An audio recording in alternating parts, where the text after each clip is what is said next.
Salut tout le monde, bienvenue sur cette vidéo. Aujourd'hui, je vais vous parler des mots de passe sous Unity.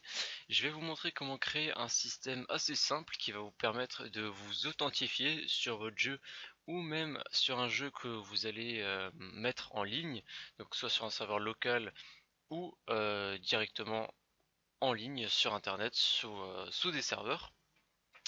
Donc ça peut vous servir à absolument tout. C'est un système qui va vous permettre de, par exemple, charger une scène, de, par exemple, activer une variable, de faire apparaître quelque chose, et tout ça en vous authentifiant simplement grâce à un système assez simple. Donc je vais vous montrer comment ça fonctionne. Donc j'ai simulé ça simplement en mettant un texte avec please login. Ici on a enter name et enter password. Donc c'est un système de login, il faut mettre votre pseudo, votre mot de passe, et si les deux correspondent à la base de données, alors vous allez pouvoir simplement activer une condition qui est dans le script de ce système. Donc pour l'exemple, moi j'avais choisi tuto Unity FR, donc dans le nom de compte, et en password j'avais simplement mis password, donc, je me suis raté, password, et une fois que c'est fait, j'appuie sur entrée. Et vous voyez que la console m'a envoyé un message qui me dit que je suis logué en tant que tuto Unity FR. Donc c'était le bon login et le bon mot de passe pour entrer. Donc je vous montre ce système en tant que système de connexion, mais ça peut très bien être utilisé directement dans un jeu où par exemple votre personnage devra se déplacer à travers la map pour peut-être trouver un mot de passe quelque part qui ensuite lui permettra par exemple d'ouvrir une porte en rentrant le mot de passe. Donc voilà le petit système qu'on va faire aujourd'hui. Donc je vais juste réeffacer les deux champs, je vais nettoyer la console, je vais faire un clear.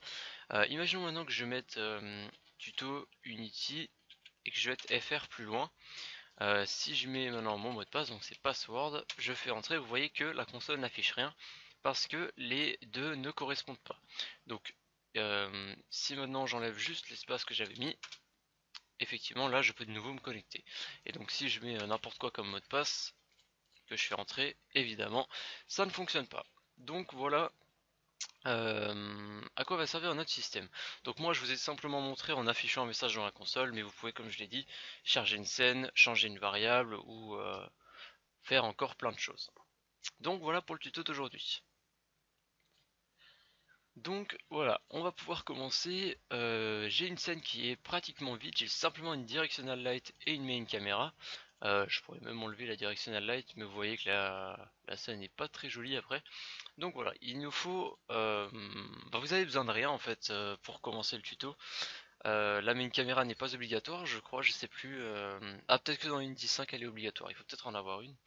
Enfin bref, première chose à faire, on va importer le UI, c'est-à-dire on va mettre en place les input fields, donc c'est ce qui nous permet d'écrire dans un champ, et pour cela, on va aller dans GameObject, UI, et on va créer un input field. Je vais mettre dans l'onglet scène. Voilà.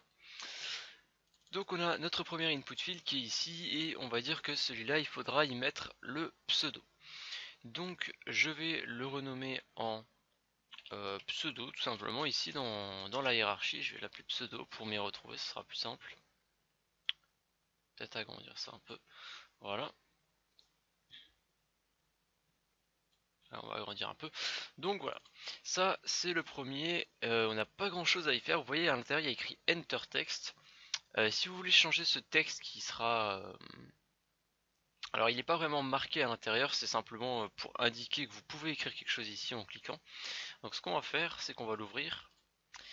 Et dans placeholder ici, vous allez pouvoir renommer, enfin vous allez pouvoir changer le texte et écrire par exemple mettre votre nom ici.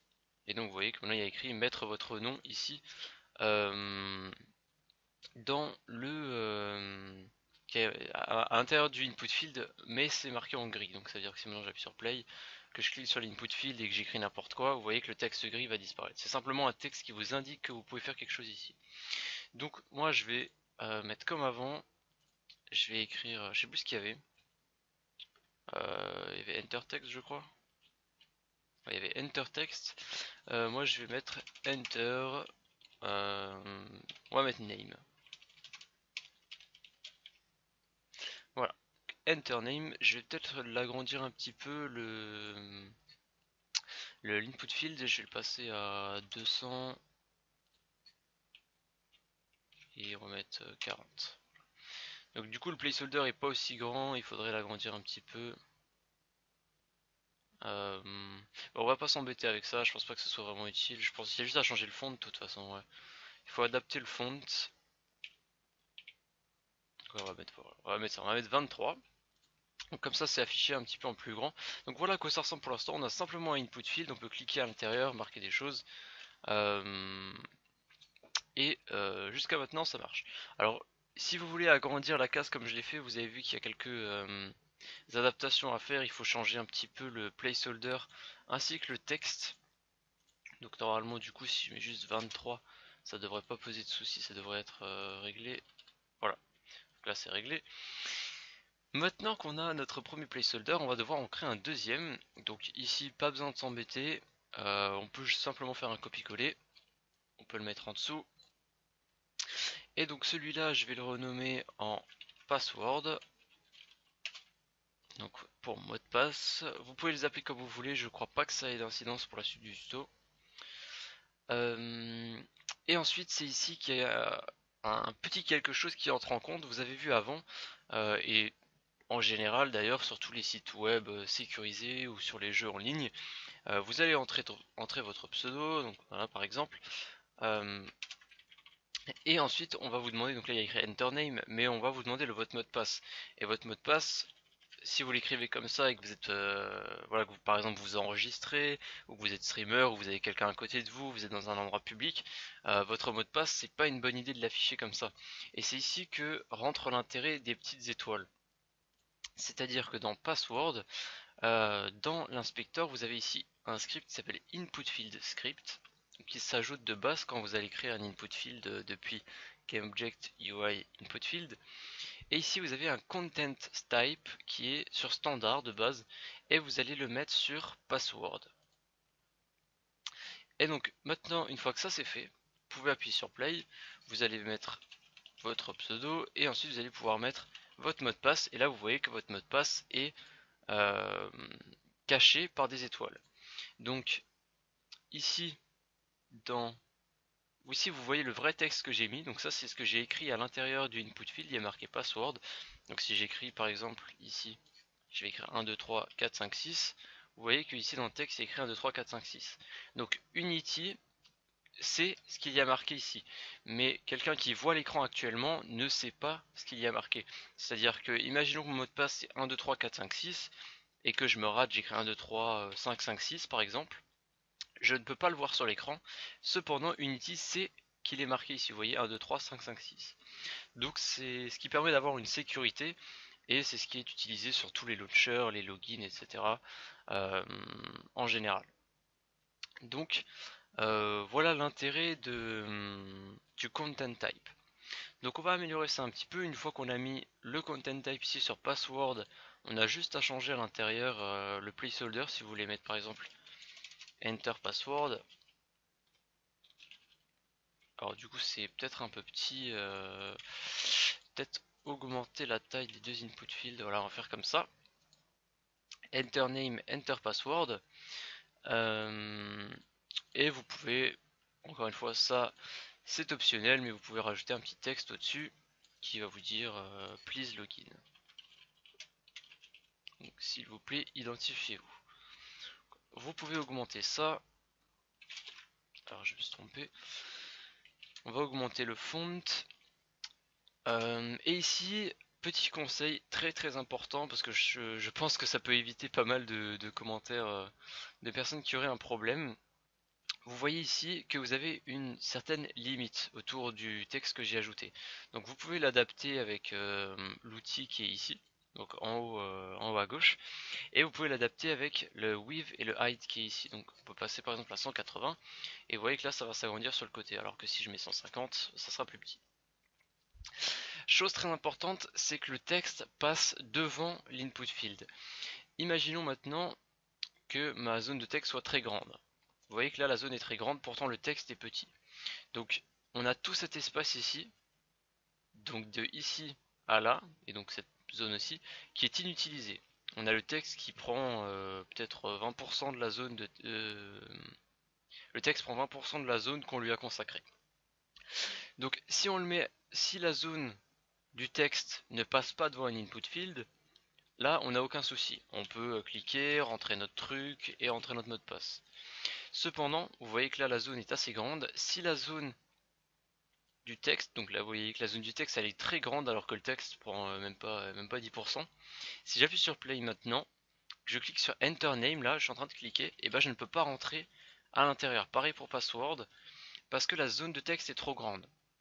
Cependant vous voyez que là il y a deux petits morceaux qui sortent sur la gauche qui sont pas dans la zone de texte, et là effectivement je peux cliquer, mais je ne peux pas cliquer ici.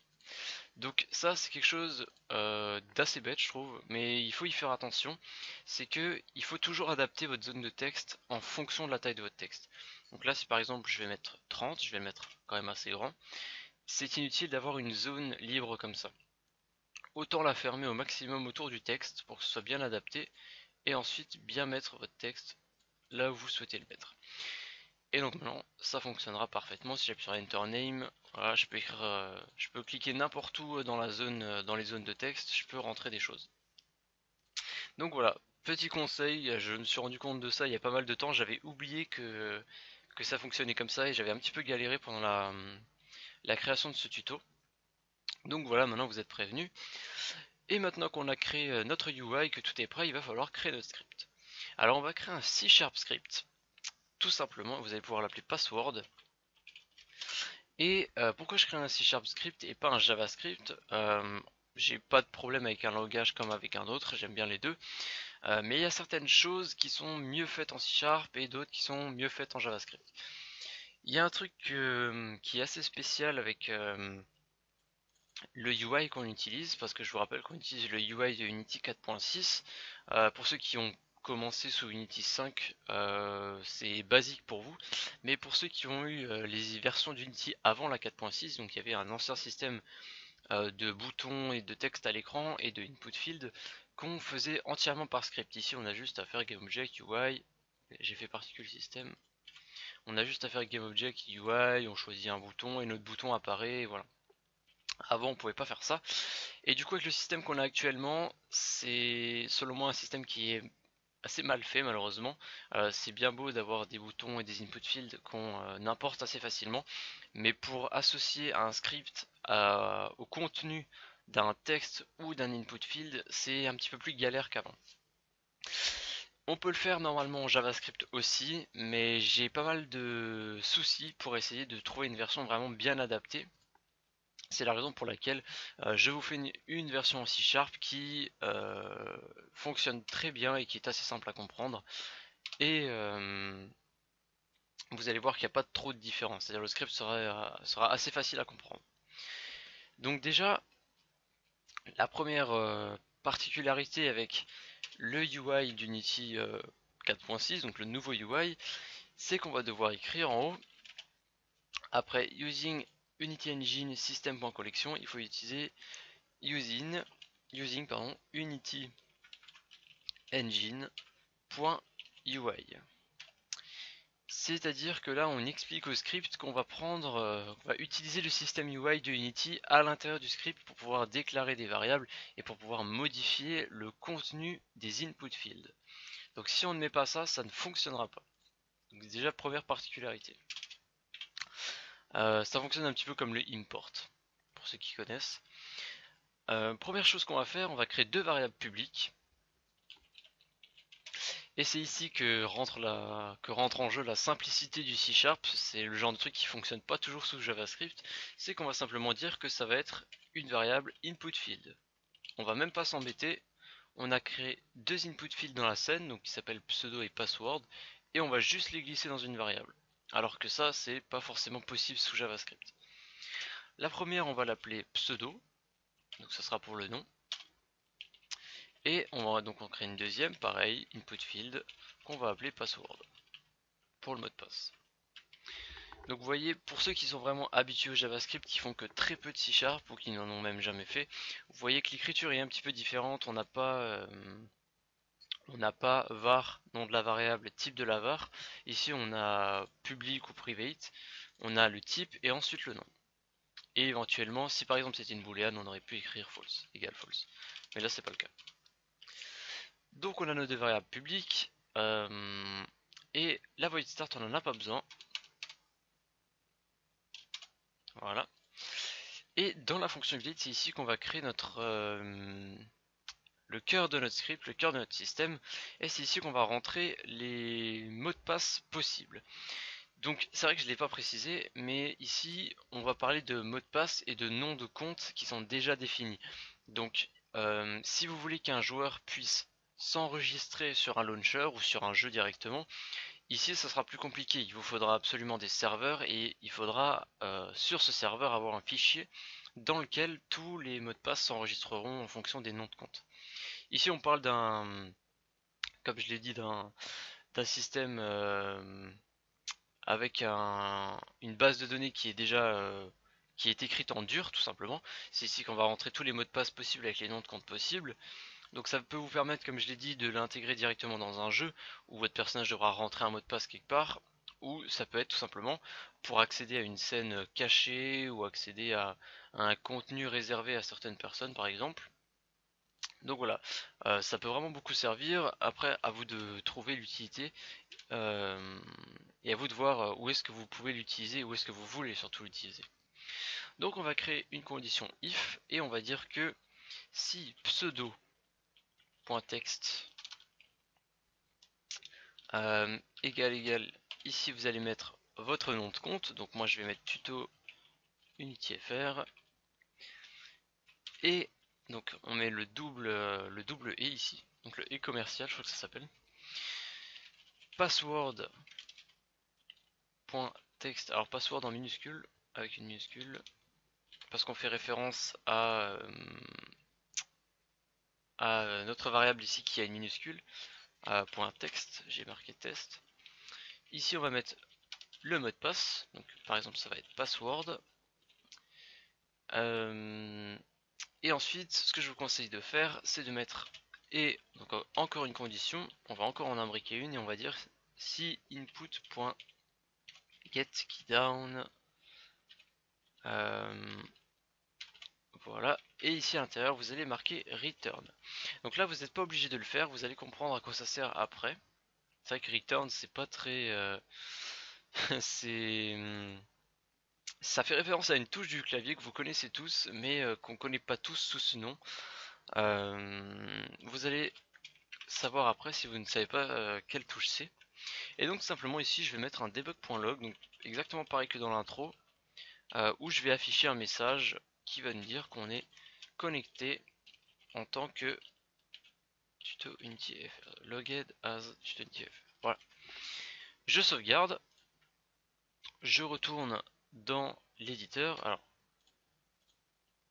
j'ai fait une petite faute quelque part. Alors, pseudo.text. Ah oui, j'ai pas mis le double égal ici. Évidemment, ça risquait pas de marcher. On va sauvegarder, on va revenir. On n'a plus d'erreur.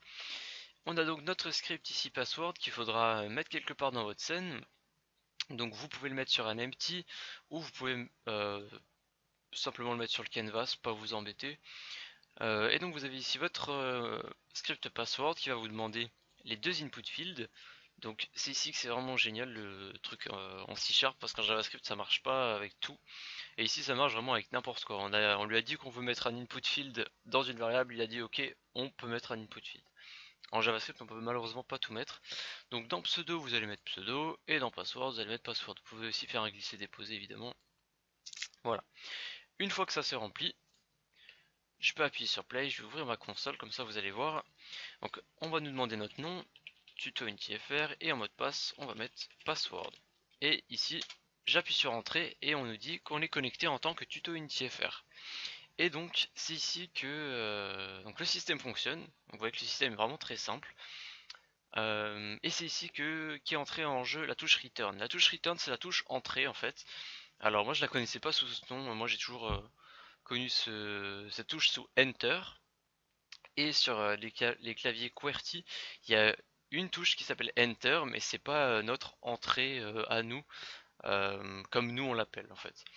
Et donc si vous ne mettez pas ça, donc je vais le copier, je vais l'enlever, voilà. Si vous ne mettez pas ça, le système va fonctionner. Donc si j'appuie sur play, sauf que je vais marquer tuto Unity, faire, j'ai marqué mot de passe et au moment où je vais finir d'écrire mot de passe, vous voyez que j'ai direct le message. J'ai même pas appuyé sur entrée. J'ai rien fait du tout. L'éditeur Unity a détecté que les deux variables étaient donc tuto_unity_fr et password et alors il a directement affiché le message. Donc en général on veut pas forcément que ça se connecte direct, donc on va attendre que la personne ait marqué son nom de compte et son mot de passe et qu'il ait en plus de ça appuyé sur la touche entrée. Donc voilà pour ce système, vous voyez que c'est quelque chose d'assez simple. Mais c'est un système qui peut être très utile. Comme je l'ai dit, je vous ai déjà donné des exemples. Après, il y en a encore plein d'autres que j'ai pas cités. Donc voilà, c'est tout pour la vidéo d'aujourd'hui. J'espère que ce tuto vous a plu. Et moi, je vous dis à la prochaine pour une autre vidéo. Salut tout le monde!